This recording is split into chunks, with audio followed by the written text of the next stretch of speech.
Bienvenue dans Mobiscope. Des voix, un savoir-faire, un élan à partager, un échange authentique entre Mobipolis et ses invités. Pourquoi il fallait changer de nom? Du coup, Mobipolis a failli s'appeler comment? Ce qui compte en matière de nom, c'est l'originalité et l'absence de ressemblance avec un autre. D'avoir un M, le M de Mobipolis, à l'intérieur d'une espèce de roue et qui était en mouvement. Le Mobipolis était au service de former pour transformer. Donc se transforme. Donc se transformer.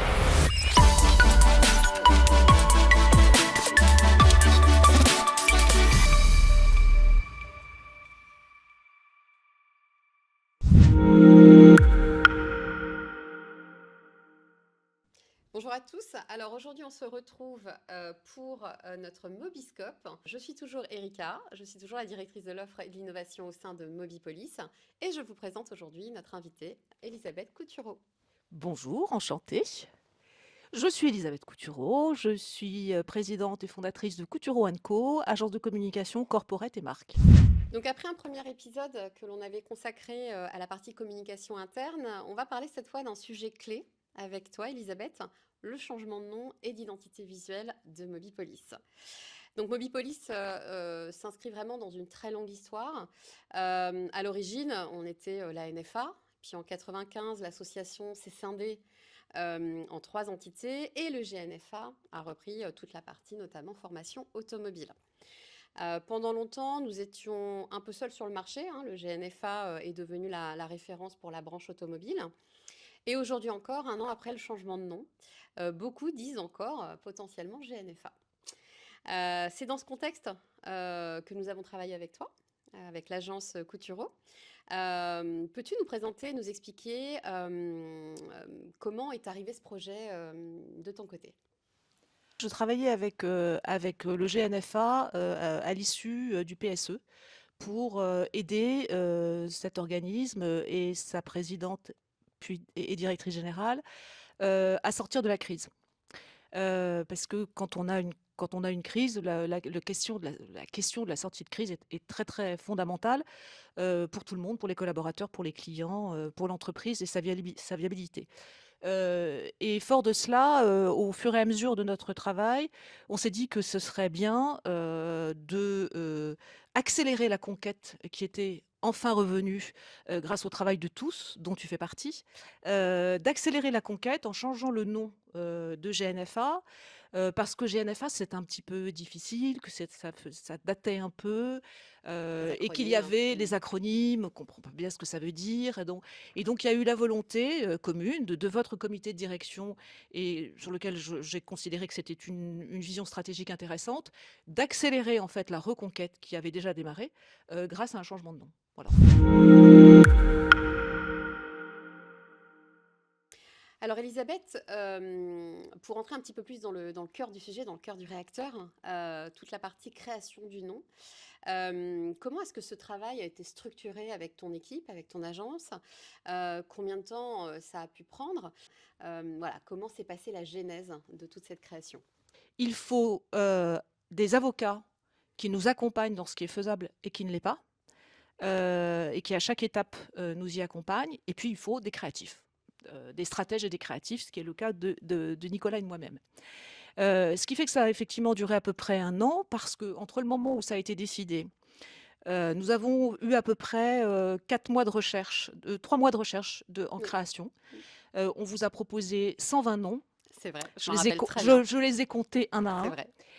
On vous a proposé 120 noms en 3 séries à chaque fois. Et à chaque fois, vous en élisiez un certain nombre en fonction, évidemment, du cahier des charges que j'ai donné tout à l'heure, mais aussi avec vos aspirations et vos envies. Et c'est normal, parce que c'est absolument essentiel que le nom d'une entreprise plaise à ceux qui la dirigent, c'est fondamental. Et une fois que vous avez choisi un certain nombre de noms, ces noms sont partis au juridique avec les avocats pour regarder s'ils étaient viables. Ce qui compte en matière de nom, c'est l'originalité et l'absence de ressemblance avec un autre, ce qui est excessivement exigeant. D'autant plus qu'on voulait quand même par ailleurs que ce nom soit signifiant. Donc comment être signifiant sans être banal, sans être trop dénominatif, ce que le juridique nous interdit de faire. Tout à fait. Du coup, Mobipolis a failli s'appeler comment, si on peut faire un petit écart sur l'aspect coulisses? Mobipolis, ça a failli s'appeler de 119 noms C'est vrai, différents, comme toute recherche de marque, hein, bien sûr. c'est systématique.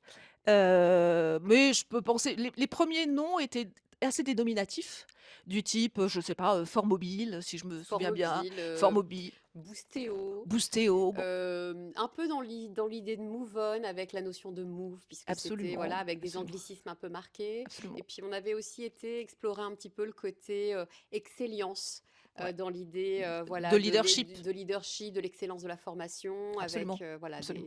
des termes qui parlent un peu plus, mais qui pour moi avaient été, je me rappelle très bien, connotés un peu Dur, école de comptabilité plus que dur, ouais, ouais, dur. absolument, Donc absolument, pas assez innovant. absolument. Et donc Mobipolis a été notre coup de cœur, effectivement, in Absolument, fine. absolument. On s'était, dit qu'il était probablement très intéressant, d'avoir une filiation Oui. avec, votre écosystème et donc avec le Mobiliance qui était l'ex-CNPA et on trouvait que c'était vraiment intéressant, d'avoir un air de famille et Ben, d'entretenir cet air de famille. exactement, une filiation. On est cousins de branche. On travaille en étroite collaboration. Il fallait aussi qu'on ait une reconnaissance ADN un peu. Absolument. Et Mobipolis, c'est aussi ce qui a expliqué le coup de cœur, c'est que ça devenait presque une évidence quand on a découvert le nom. Je trouve un espèce de test très, très intéressant qui consiste, et ça vaut pour le nom, mais ça vaut aussi pour le logo, qui a été l'étape d'après. Oui, dont on va parler ensuite. C'est que à partir du moment où vous avez le sentiment que le nom que vous avez devant vous, le candidat que vous avez devant vous, s'il est juridiquement puissant, solide, fait oublier le précédent, c'est très très bon signe. C'est très très bon signe. Alors Elisabeth, le nom est trouvé, Moby Police. Une fois que le nom est trouvé, restait à lui donner un univers, une identité visuelle. À partir du moment où vous avez votre nom, l'importance, c'est de lui donner son sens. Et donc de partager le sens, puisque le nom devient ce que nous souhaitons qu'il devienne. Et ce que nous souhaitions tous ensemble, c'est que Mobipolis traduise le fait que c'était le pôle dédié à la formation des métiers de la mobilité. D'où Mobipolis, avec en plus l'idée qu'il y avait des sites physiques, d'où Police également. Et donc, tout le sens qu'on a souhaité donner, et qui se retrouve dans la signature formée pour transformer, qui est d'ailleurs le lien entre l'ancien nom et le nouveau nom, Nous l'avons et qui ici. a été souhaité comme tel, hein, c'est-à-dire un lien et justement une trace de mémorisation. Parce que l'idée de Nicolas Lemay, ça a été d'avoir un M, le M de Mobipolis, Mhm, à l'intérieur d'une espèce de roue et qui était en mouvement. c'est ça. Voilà, donc on a dit Mobipolis, les métiers de la mobilité, on a dit le mouvement, et on a dit la roue, donc le mouvement dans le marché de l'automobile, tout simplement. Et une fois qu'on a fait ça, on a décliné une charte graphique avec des couleurs un peu pop, une campagne pour montrer que nous sommes là et pourquoi nous sommes là, un film de révélation pour montrer que tout évoluait dans l'univers de l'automobile et donc la formation Avait du nécessairement devait sens, évoluer bien sûr. et qu'elle avait Transforme. Mhm. encore plus d'importance, d'où l'idée que on a écrit aussi un dossier de presse et on a travaillé avec les journalistes, enfin on a rencontré des journalistes pour dire qu'effectivement on était dans un milieu qui évoluait énormément et donc la formation devenait absolument essentielle, encore plus essentielle pour accompagner les transformations des entreprises que vous servez et du même coup que Mobipolis était au service de former pour transformer. Donc se transforme. Donc se transforme. Comment on embarque les équipes dans un changement de nom? Comment on embarque les acteurs externes surtout? On a travaillé sur pourquoi il fallait que nous changions, Mhm. y compris pour convaincre les râleurs. Il n'y en avait pas beaucoup. Hein. Non, Par rapport à plein d'entreprises que j'ai pu voir, il y en avait très très peu. j'appelle ça plutôt les affects. Il y avait effectivement quelques affects, C'est ça. absolument. Et je pense qu'on les a, je crois, en tous les cas, en grande partie embarqués. Donc pourquoi il fallait changer de nom et en vue de quoi c'est-à-dire le leadership, la conquête dont j'ai parlé tout à l'heure. Et effectivement, ça a donné lieu du coup à un plan de communication global et très important qu'on a établi tous ensemble avec une feuille de route très cadencée Mhm. et avec une chronologie qui se doit absolument d'être respectée, à savoir d'abord l'interne, ensuite les clients, puis les journalistes. Et donc il y a eu, une convention dont j'ai moi un souvenir, Incroyable. incroyable. J'étais personnellement très, très, très émue de me retrouver, je crois, devant 300 personnes, non? Oui, je confirme, un Qui peu est plus qui étaient même. debout, et qui applaudissaient, et ça franchement, c'est la Une belle meilleure émotion, récompense, une belle la émotion. meilleure récompense d'un Mmh. an de travail Mmh. et de un petit peu de stress nécessairement, et de volonté de bien faire. Donc 300 personnes debout qui comprennent pourquoi vous faites les choses et qui applaudissent. Franchement, ça moi m'a beaucoup, beaucoup, beaucoup touchée. C'était un très, très bon moment. Donc on a d'abord fait une convention interne pour, répondre à ces 2 questions, puis ensuite des événements clients, puis ensuite un travail avec une rencontre avec les journalistes pour accompagner évidemment et faire en sorte que, Mobipolice, soit bien, identifié comme, ex-GNFA. Alors 2 questions, plutôt sur le regard final sur l'ensemble de ce projet et sur, je dirais le changement de marque de manière globale, Élisabeth. Avec le recul, selon toi, qu'est-ce qui a fait le succès, de la réussite de ce projet? Et Mmh. puis, si, une entreprise, se pose des questions, quels conseils tu donnerais justement à cette organisation, qui hésiterait potentiellement à changer sa marque? Une marque peut-être potentiellement très installée, comme a pu l'être le GNFA historiquement. Vaste question. Ouais. Heu, la il n'y a pas de recette toute faite, bien sûr. Donc, pourquoi, faut-il changer de nom, et quand on hésite à changer de nom, faut-il le faire? Ça dépend totalement, de votre situation. Je dirais qu'essentiellement, il faut changer de nom quand on a vraiment de très bonnes raisons de le faire. C'est-à-dire que, le faire parce qu'on a juste envie de le faire, c'est pas une bonne idée. Parce que ça demande beaucoup de travail, parce que ça demande de l'accompagnement, parce que ça demande forcément un petit peu d'investissement, C'est du parce que ça budget, bien sûr. chamboule, c'est du budget. Mmh. Bon, je pense que vous aviez parfaitement identifié que vous aviez de bonnes raisons de le faire, parce que vous étiez en reprise de conquête et qu'il fallait que vous ayez un accélérateur et pas un frein, comme je l'ai dit au début. Parce que vous aviez aussi, une nouvelle gouvernance. Vous Mmh. étiez, pour une grande partie, nouveau. Il y avait un nouveau management, et il y avait un nouveau souffle à donner.